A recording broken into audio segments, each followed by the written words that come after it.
Okay. Kau apa ha? Muka manjang ni. Tak, pegang steering bro.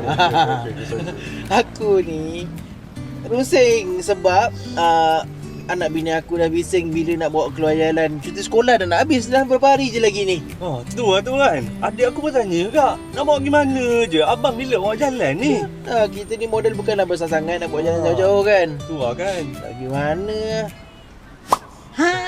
Abang-abang jangan risau. Okey, nak tahu tak sekarang ni dekat Nusantara Village, tak menginap pun boleh datang mandi-mandi dekat kita punya mini waterpark. Jap, okey je. Tapi awak ni siapa? Nanti Macam mana dulu. boleh dekat sini? Alah tu tak apa, kita cerita dulu. Nak tahu tak?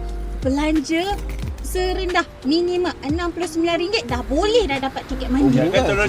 Ya, murah. Ingatkan terus. Jom pegang sini. Terus.